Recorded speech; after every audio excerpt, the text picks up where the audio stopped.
Hello दोस्तों, मेरे channel में आप लोगों का स्वागत है।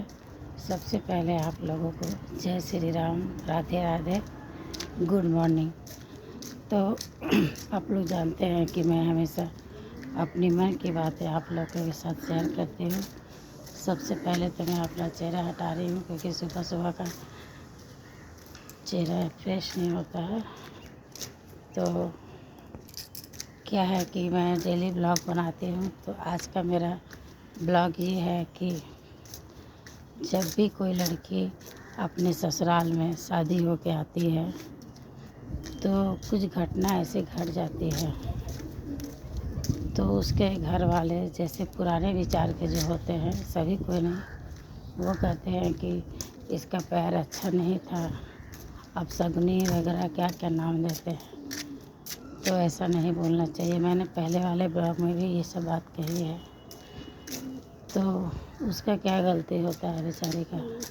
हाँ, जैसे वो शादी हो के घर में आए और तुरंत किसी का एक्सीडेंट हो जाए तो पुराने विचार की महिलाएं लोग बोलती है कि इसका पैर अच्छा नहीं था, या कोई बहुत दिन से बीमार चल रहा हो और उसके आते आते उसकी मौत हो जाए तो भी लोगों को बोलने का मौका मिलता है। लेकिन अगर कोई जानबूझ के सुसाइड कर ले तो उस बेचारी का क्या गलती है। तो बहुत से लोग ऐसे होते हैं कि अपशगुनी मानते हैं उन्हें। ऐसा नहीं होना चाहिए।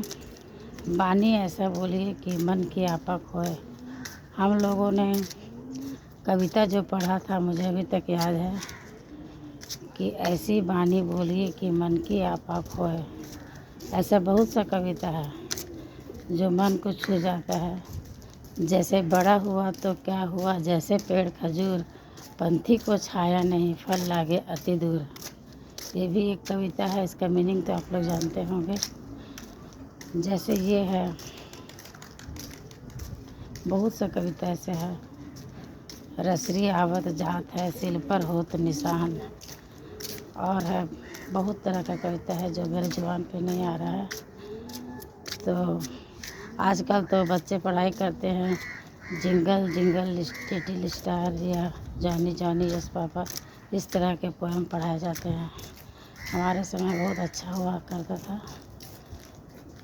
तो एक और कविता मेरे ज़ुबान में है जो याद नहीं आ रहा है। बहुत सा कविता है ऐसा अच्छा अच्छा सीख मिलने वाला। तो किसी भी लड़की को या किसी भी महिला को आप लोग कभी भी मनहूस ना कहें, क्योंकि अगर कोई कुछ दिमाग में लगा के बैठा हुआ है कि इसके आने से घर में कुछ भी अच्छा नहीं होता है तो ये गिल्ट उसे ज़िंदगी भर रहेगी, उस महिला को। और मरते दम तक उसे मतलब ये रह जाएगा अफसोस।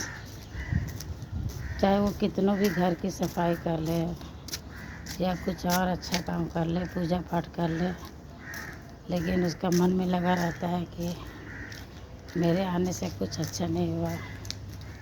तो किसी की भी मौत किसी के अंदर में नहीं है, वो तो होना रहता है, तो हो कैसा रहता है। लेकिन घर में आई हुई महिला को, बहू को, भाभी को, पत्नी को कभी भी मनहूस का नाम ना दीजिए, बहुत बुरा उसे लगता है। तो ऐसी बहुत सी बातें हैं जो मेरे मन में चलते ही रहती है और मैं अपने ब्लॉग के ज़रिए बोलती हूँ। एक और कविता मुझे याद आ रहा है जो हम लोगों ने पढ़ाई की थी।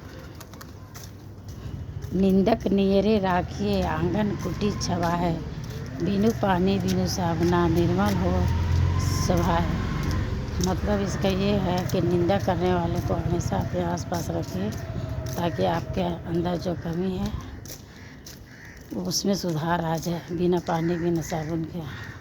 तो हम लोग के समय का कविता मायने रखता था और बहुत अच्छी अच्छी कविता थी जो तुलसीदास कबीरदास ने लिखा था। और रहीम के दोहे, ये सब बहुत अच्छे थे। तो मेरा सभी से यही निवेदन है मेरे ब्लॉग बनाने का कि कोई भी आपके घर में जब शादी होके आती है तो उसे मनहूस का नाम मत दीजिए।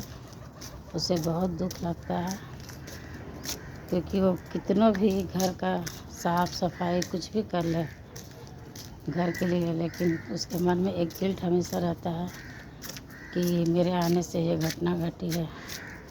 तो आप लोगों को मेरा ब्लॉग कैसा लगता है? ये मेरा बात किसी को सुनाने का नहीं है, सिर्फ मैं अपने मन की बातें बोलती हूँ। मैंने बहुत लोगों को देखा है कि जब कोई शादी होके आती है तो उसकी ज़्यादातर उसकी सास जो पुराने विचार की होती है वो ज़रूर सुनाती है, भले कोई और सुनाए या ना सुनाए।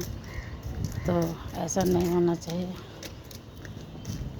आप लोग मेरे चैनल में बने रहिए।